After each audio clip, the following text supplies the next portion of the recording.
Une jolie maison au cœur de la Normandie.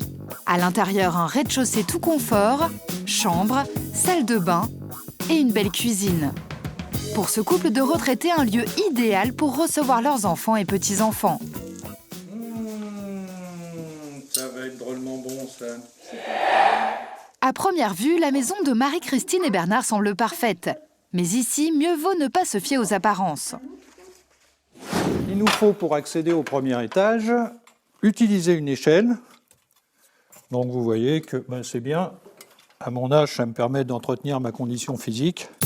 Et arrivé au premier étage, les choses se gâtent sérieusement. C'est un véritable chantier. Donc là, je suis dans le couloir et ici, nous accédons à la première chambre. Après la première chambre, nous accédons ici à la salle de bain. Une salle de bain qui n'en porte que le nom. Une chambre on ne peut plus sommaire. Une situation qui dure depuis 3 ans. Rien n'a bougé depuis que les ouvriers ont disparu dans la nature du jour au lendemain, empochant au passage tout l'argent des travaux. Et nous arrivons enfin dans une autre chambre qui là nous permettrait effectivement de recevoir quasiment tous nos enfants et petits-enfants en même temps. Mais vu la situation, quand les enfants viennent, c'est Marie-Christine et Bernard qui se retrouvent à camper dans un coin de l'étage inachevé. Mais le pire, c'est que Bernard avait versé à l'entreprise la totalité du prix des travaux. Au total, 50 000 €. Une somme énorme dont Bernard n'a jamais revu la couleur.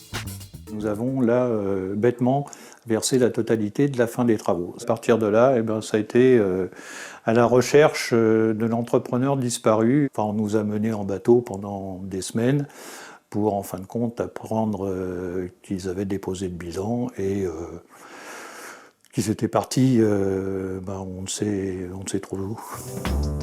À l'époque, Bernard a lancé une procédure pour tenter de récupérer son argent. Mais après des mois de démarches, le verdict est tombé, l'entreprise a déposé le bilan. Résultat, impossible d'obtenir réparation du préjudice. L'entreprise n'a plus les moyens de payer. On a vite vu qu'on prêchait dans le vide, là, qu'on n'avait aucun espoir de récupérer quoi que ce soit. Sinon, nos yeux pour pleurer. Bilan des courses, Bernard et Marie-Christine n'ont plus d'argent pour reprendre les travaux. Depuis 3 ans, ils économisent dans l'espoir de pouvoir enfin achever leur maison. Une histoire accablante qui est loin d'être un cas isolé. Plus de 30 000 familles sont actuellement en procès contre leurs artisans. Faillite des entrepreneurs, malfaçons, retards ou encore dépassement des devis. Des problèmes que Marc, 53 ans, connaît bien. Voilà, j'habite ici.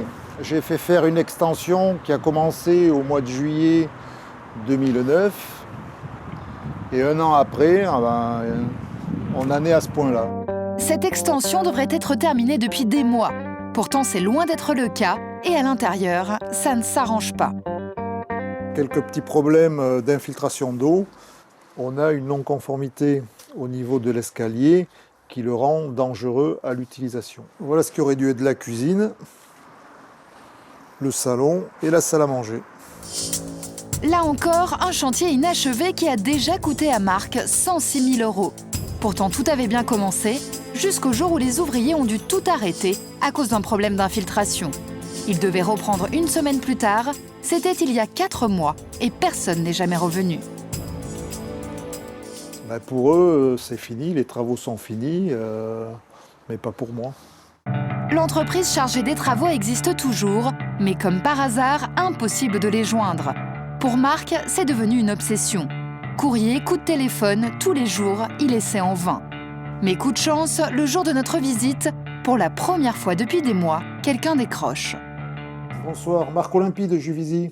Et je voulais savoir ce qu'il en était, là. Vous comptiez finir les travaux ou qu'est-ce que vous comptiez faire? Oui, bien sûr, je compte finir les travaux, bien sûr. Et quand? Moi, jusqu'à maintenant, j'ai toujours été honnête avec vous. Honnête, là, on va bientôt passer à 1 an et demi que les travaux ont été commencés et ne sont pas finis. Vous trouvez ça honnête, ça? Il n'y a pas un an. Non, ça fait pas 1 an. Ah bon? L'entrepreneur tente de minimiser les faits, mais Marc s'accroche car il a déjà payé 90% des travaux, soit 106 000 €. Après plusieurs minutes de discussion, l'entrepreneur finit par promettre à Marc de le rappeler pour fixer un rendez-vous. Bon, je sais pas. Je vous rappelle dans les minutes qui arrivent. Je vous remercie. À plus tard, au revoir. Mais l'entrepreneur s'est débrouillé pour ne pas fixer tout de suite le rendez-vous. Marc aurait dû se méfier, son interlocuteur n'a jamais rappelé. Non, ce sont des gens très gentils, mais ils me prennent vraiment pour un con, quoi. C'est ça le seul problème. Enfin. Avec toutes ces histoires, difficile de se lancer dans des travaux importants sans craindre le pire. Pourtant, un tiers des Français envisagent de faire rénover ou de construire un logement dans les 2 ans à venir. Alors, existe-t-il un moyen de dénicher le bon artisan? Et comment éviter les arnaques? Michel Pipa est expert en bâtiment. Voici ses conseils pour ne pas se faire avoir. Les critères pour bien choisir un artisan, c'est avant tout sa renommée, se faire produire des devis détaillés, ne pas hésiter à faire jouer la concurrence et surtout ne pas se rabattre sur les devis de premier prix qui, eux, peuvent toujours cacher des surcoûts que le maître d'ouvrage n'a pas envisagés. Et bien sûr, attention à ne pas payer la totalité avant la fin des travaux. Mais pour nous aider à choisir le bon artisan, des sites internet proposent aujourd'hui des listes de professionnels certifiés. En plus, sur la plupart de ces sites, les particuliers ont la possibilité de noter ou de mettre des commentaires. Un outil de plus pour ne pas se tromper. Bonjour. Vous allez bien? C'est grâce à un de ces sites internet que Marcel et Michel ont rencontré Manuel, leur maître d'œuvre. Il y a 1 an, ils ont décidé de retaper cette maison juste à côté de la leur pour y installer la mère de Michel.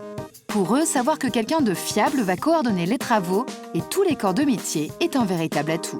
L'architecte est habitué à travailler avec des entreprises. Il a déjà sélectionné ces entreprises et on lui a fait confiance. Et pour rassurer encore ses clients, Manuel a mis en place une réunion de chantier hebdomadaire. Objectif, éviter les malentendus et les mauvaises surprises. Autre avantage de faire appel à un maître d'œuvre, c'est lui qui centralise toutes les questions financières. Moi, mon rôle est justement de suivre tout le côté financier de l'affaire. L'entrepreneur ne peut pas venir voir directement le client pour lui demander de l'argent sans mon accord au préalable. Et les sommes sont débloquées à l'avancement des travaux uniquement. Une vraie tranquillité qui a un prix, entre 6 et 12% du prix des travaux. Même si ce n'est pas donné, Marcel et Michel savent que grâce à cet investissement, ils éviteront les arnaques et même les dépassements imprévus. Ils ne regrettent pas leur choix. Je suis très contente de l'équipe et puis s'il fallait recommencer une maison, je pense que je les reprendrai. Petit dernier message. À l'architecte, Aux entreprises. ou à nous tous. Et puis à la bonne continuation des travaux.